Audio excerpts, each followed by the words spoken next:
नमस्कार. चला तर मग एका बोधकथेच्या माध्यमातून समजून घेऊया एक खूप मोठा आणि महत्वाचा धडा. आणि या कथेची सुरुवात होते एका वाक्याने. वाह, किती सुंदर आहेत पोपटाची पिल्लं.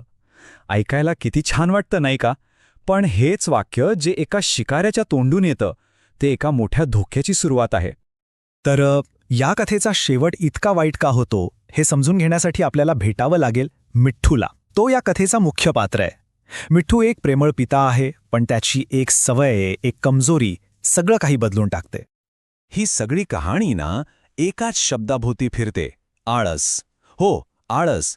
मिठ्ठूने फक्त एक छोटीशी गोष्ट केली असती, त्याच्या घरट्यापर्यंत आलेली वेल तोडून टाकली असती तर शिकारी कधीच वर पोचला नसता. पण नाही, त्याच्या त्याच आळशीपणामुळे एक न दिसणारा धोका तयार झाला. मग पुढे काय झालं?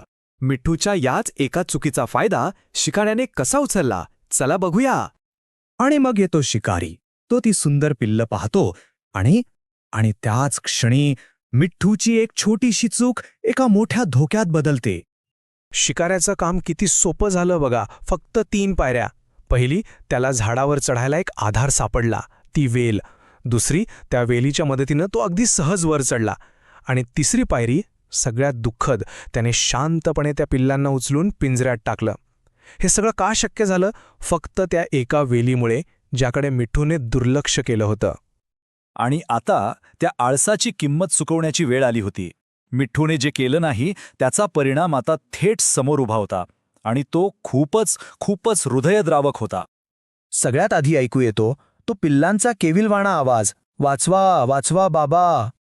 आणि मग येतो मिठ्ठूचा आवाज, हताश, काहीही करू न शकणारा. तो फक्त ओरडत राहतो, थांबा थांबा, माझ्या पिल्लांना सोडा. पण उपयोग झाला का? नाही. शिकाऱ्याने त्याच्याकडे ढुंकूनही पाहिला नाही.